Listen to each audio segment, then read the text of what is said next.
Were all Germans Nazis? Well, no, and most certainly not before 1933. But at some point after that, most Germans became Nazis. But how could that happen? It's a process the Nazis called Gleichschaltung. In English, it would roughly be phasing out the state and freedom of thought, and phasing in the party machine and Nazi zealotry. This year, 1934, Hitler's Gleichschaltung goes into overdrive.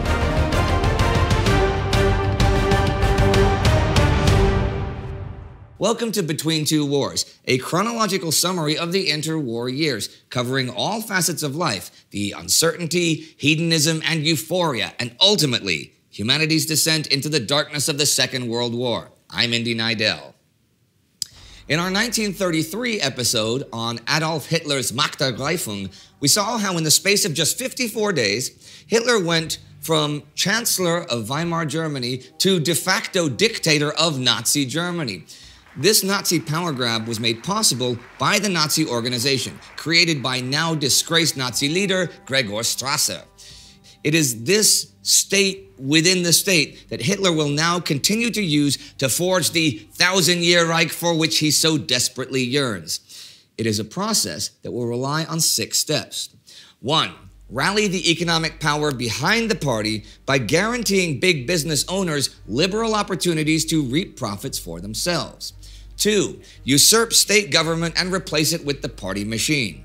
3. Use the extreme powers of the Reich Chancellery and the Governor of Prussia to replace judges, prosecutors, and police leaders with party loyalists. 4. Force the party program into law and change any legislation that stands in the way of Nazi power and Nazi ideology. 5. Let loose the violence of the Nazi paramilitary, the stormtroops of the SA, on any perceived enemies. 6. Seize total control of all mass and public communications to feed Germans nothing but an endless loop of the party message. Now, Cresnar created a machine that is so effective and efficient that Hitler can more or less stay on the sidelines, concentrating instead on rallying support from industry and finance. The regime operates along the lines of institutional Darwinism. Historian Thomas Childers summarizes this organized chaos. At the top, the Third Reich resembled a medieval court, with loyal vassals jostling for Hitler's favor, but acting with surprising independence. Party and state agencies competed to interpret and implement the will of the Führer. Hitler rarely interceded and never committed himself to paper. Orders were verbal, notoriously vague, and not infrequently contradictory. At every level of the state and party apparatus, officials sought to work towards the Führer, but essentially operated on their own. And what the Führer wants is the total Nazification of Germany. The political violence to achieve that has always been part of the movement, and fully unshackled from the checks and balances of democracy, it now picks up in force. Since 1931, the ultra-violent paramilitary Sturmabteilung, SA, has been led by what is, by some accounts, Hitler's only personal friend, Ernst Röhm. Röhm is a veteran of the Great War, where he served as captain in the Bavarian army and was wounded multiple times, leaving his face deeply scarred. He joined the German Workers' Party around the same time as Hitler, before it became the NSDAP. He is more or less openly gay, although he differentiates his kind of homosexuality from the undesirable kind. His kind is just another aspect of soldiery and camaraderie, while he condemns and violently pursues what he sees as gender-degenerate liberal homosexuality. He is also a competent officer and is fiercely independent. He has a fanatic belief in a violent people's Nazi revolution launched by the SA. By 1932, he has forged the organization into more of a military order and swelled its ranks from 77,000 to close to 300,000 goons and thugs. Many of them are convicted criminals, and not just for political violence. Thieves, murderers, drug dealers, general troublemakers. He sees this violent, hyper-organized force as a thing apart from the Nazi Party. It fits right into Cresnar's decentralized organizational ideas, but it also makes more hierarchical concerned members of the leadership, like Heinrich Himmler and Hermann Goering, apprehensive and nervous. The very moment that Hitler assumes dictatorial power, Röhm's gangs go into overdrive and start rounding up potential political enemies. Across the country, in cellars, barracks, sheds, warehouses, abandoned offices, even private homes, detainees are intimidated, beaten, and tortured. Many of them died, some murdered, most simply as a result of the brutal treatment. These black sites quickly grow into ad hoc camps, the first concentration camps. Although many surviving victims are released after being taught a lesson, by mid-1934, 80 to 100,000 of them are still imprisoned in these camps. This catches the attention of Himmler, who already has advanced plans to shift control of the Nazi militia to his SS, the Schutzstaffel, Hitler's bodyguard. They are genuinely a military organization, but also even more fanatical than the SA, and more importantly, they are fiercely loyal to the Führer. On April 1st, 1933, Himmler orders Theodor Eicke, an SS loyalist officer, to open a detention camp near Munich in Dachau. This becomes the first organized concentration camp. Eicke sets up a camp order based on nothing else than sadistic, torturous terror aimed at incapacitating political enemies and breaking their souls. At this point, the inmates are mostly only political enemies, but some of these are also Jews, and they are treated especially severely. They are, by Nazi doctrine, the ultimate racial enemy of the German race. And in the mind of the Nazis, their Third Reich can only come into existence after the nation is rid of its perceived racial enemies. Already in March, when the Enabling Act is passed, Jews are targeted. At first, it's not a direct order of the party, but it is desired, approved, and tolerated. The month of March sees anti-Semitic violence on an almost daily basis. In Breslau, Röhm's SA men storm a courthouse, attacking Jewish judges and lawyers, and drive them from the building.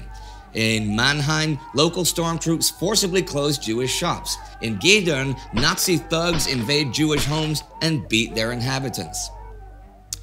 Anti-Semitic violence is condemned in international reactions, but many Jewish groups, even within Germany, are also anxious that antagonizing Germany too much will only worsen the situation.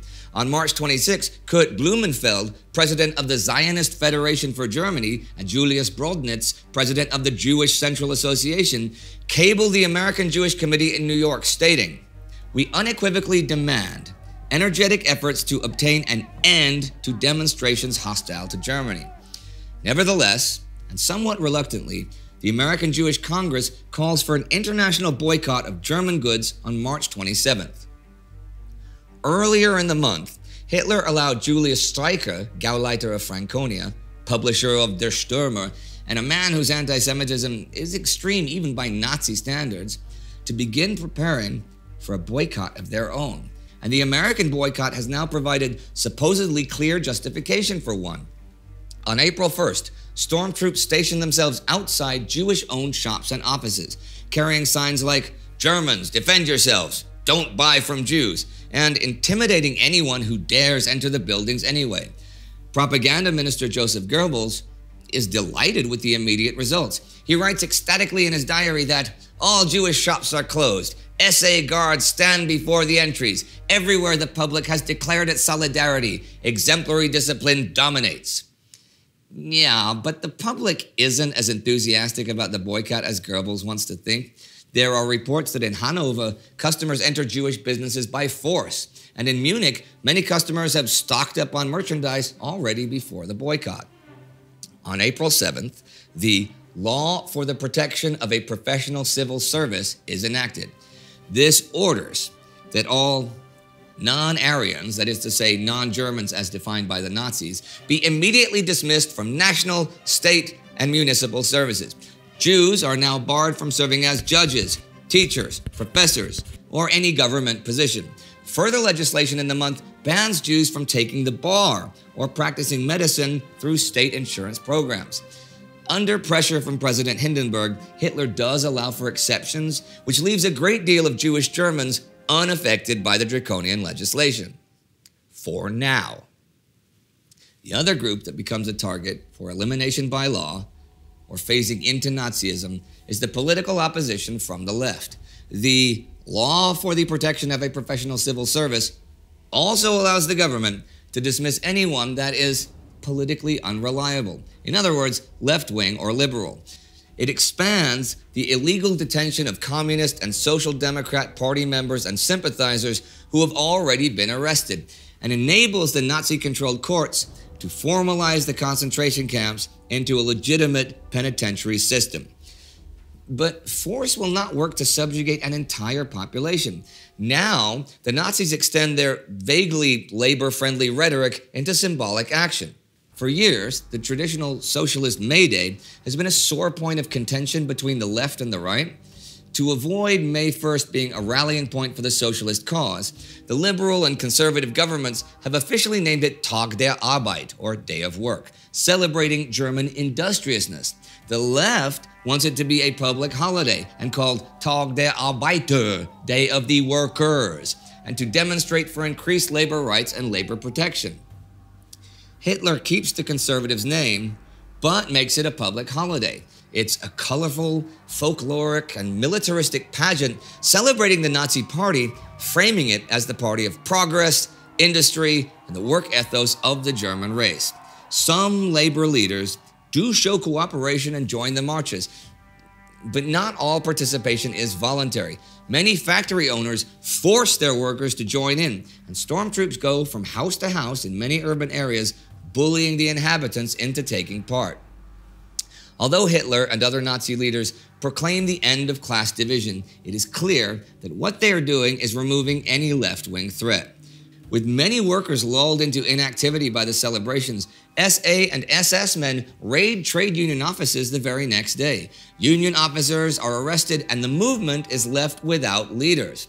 A week later, on the 10th, a law breaks up the unions and reorganizes them into the German Labor Front, the DAF. It immediately consists of 8 million workers from the dissolved unions, and it supposedly acts in their best interests. In reality, it's a means to regulate the entire German workforce. The numbers say it all. Inflation-adjusted wages will never return to 1929 levels under the Nazis. In 1939, they will be at 83% of that. Meanwhile, gross domestic product recovers already by 1935, so employees' salary share of GDP actually shrinks. The DAF, in reality, mostly works to abolish worker protection, but it also provides a wide variety of well-advertised member programs like sports activities, package tours, cruises, holiday villages. While this is hardly compensation, it convinces members they are now better off. Combined with public works, visible progress for industry, and the slow but steady gaslighting of the population into a false sense of security and order, this will eventually contribute to the myth of the good Hitler years. But to maintain a myth, you need to control the narrative. The Nazis have already been building up their communications power with their own media assets. Publications like Streicher's Der Stürmer and the official party newspaper Volkische Beobachter have been pumping out party propaganda for a decade by now. Goebbels now switches into high gear. First, he works with media mogul and still Minister of Finance Alfred Hugenberg to start gaining direct ownership of Hugenberg's media empire and other media outlets. They introduce censorship and draconian rules for how the media is allowed to report on domestic and foreign events. They take over production companies like UFA to subtly insert their messaging into otherwise harmless entertainment. They will soon launch the Volksempfänger, the people's radio receiver, so the party will have a loudspeaker in every home.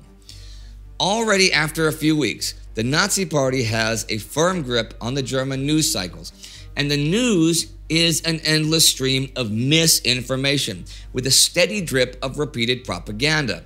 If you live in Germany in 1934, you will have to go out of your way, break the law, and risk imprisonment to hear any other side of any story other than Joseph Goebbels' version.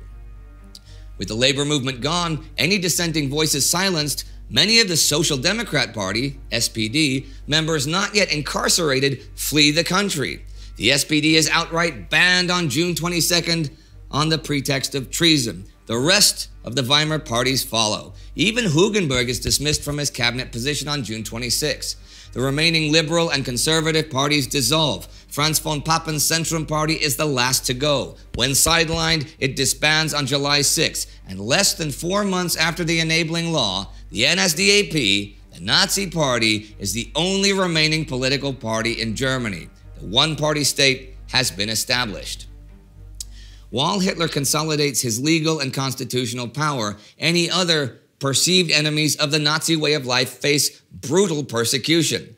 On May 6, 1933, the Institute for Sexual Science in Berlin is attacked by members of the National Social German Students' League.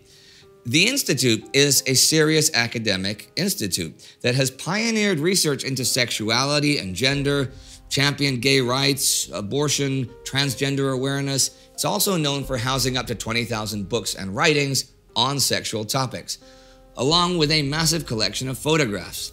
The Nazi students rush the institute, pour red ink over manuscripts, shatter windows, destroy photographs, and ransack the building. 4 days later, the institute is raided by stormtroops who take as many books as they can carry and bring them to Opera Square. They are stacked in a heap and set ablaze. Around 10,000 books are burned. The press is jubilant, reporting on the destruction of a poison shop run by Jews hell-bent on destroying the German family.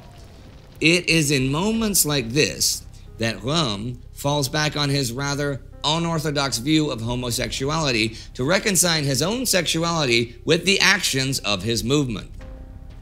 On July 14, 1933, the Nazis continued their crusade against science and humanity with the law for the prevention of genetically diseased offspring. This allows the compulsory sterilization of anyone considered to be suffering from what is believed to be hereditary diseases like schizophrenia, manic depression, or epilepsy. It is a victory for eugenicists. In the next 5 years, around 200,000 people will be sterilized under this law. As 1934 rolls around, the violent measures of repression and the street violence by the SA continues. But there is also an eerie calm settling over the country. The years of partisan upheaval seem to be over. Although everyday life is punctuated by violent outbursts, uniformed militants still march in the streets to the tune of the Horst Wessel song, and the country has turned into a quilt of red, white, and black swastika flags. To most Germans, it looks like the end of turbulence, not the beginning of terror. After all, most people are not active socialists or Jews or any part of any other minority.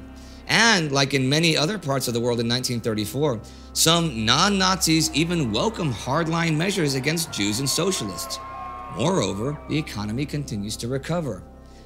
With this cosmetic calm, the party leadership can concentrate on consolidating their position, dismantling the state apparatus in peace, and preparing the next phase of their plan, rearmament and expansion. There's only one thing, or rather one person, who can threaten that now: Ernst Röhm. See, Röhm is in no way ready to give up his bloodfest, and feels that until the population has risen up in arms to fulfill the Nazi vision in a grand battle against its imagined enemies, his revolution is not over. As early as June 1933, Röhm writes in the Nationalsozialistisches Monatshefte, a political journal of the party, that the SA and SS will not tolerate the German Revolution going to sleep or being betrayed at the halfway stage by non-combatants.